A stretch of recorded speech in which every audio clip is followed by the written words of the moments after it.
চব্বিশের এই মহান বিপ্লব কাউকে চিন্তাই করতে দেওয়া হবে না।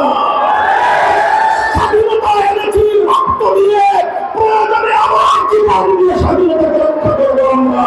মনে রাখবেন, রক্তের সাগর পেরিয়ে যেই স্বাধীনতা আমরা অর্জন করেছি, হাজার হাজার আত্মত্যাগী যুবক সন্তানদের শাহাদাতের রক্তের উপর বর্তমান বাংলাদেশের নতুন স্বাধীনতা স্থাপিত হয়েছে।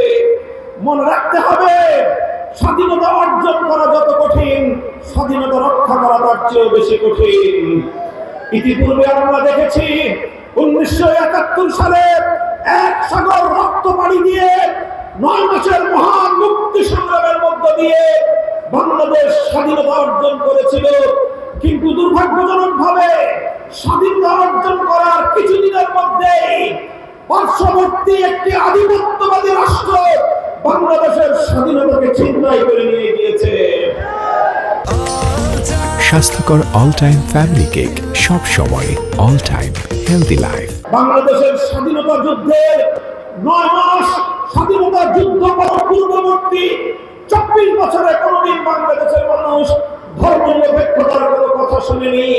অথচ স্বাধীনতার পরবর্তী কয়েক মাসের মাথায় 1972 সালে আরেকটি দেশের সংবিধানের মূলনীতিকে বাংলাদেশের সংবিধানের মূলনীতি সাব্যস্ত করার মধ্য দিয়ে বাংলাদেশকে ভারত মাতার চরণতলে করে দেওয়া হয়েছে।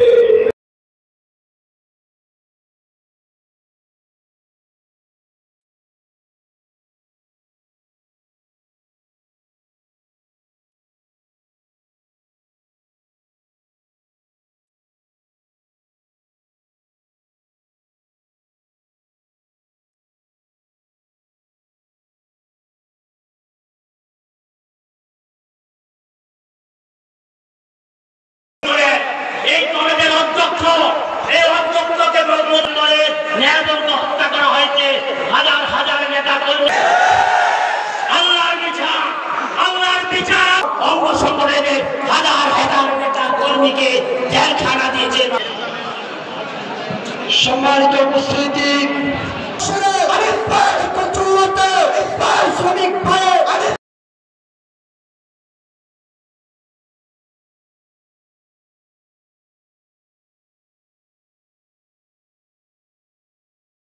আগামীর রাজনীতির জন্য, আগামী দিনের জনগণের প্রকৃত মতামত এবং জনগণের প্রতিনিধিত্ব বাস্তবায়নের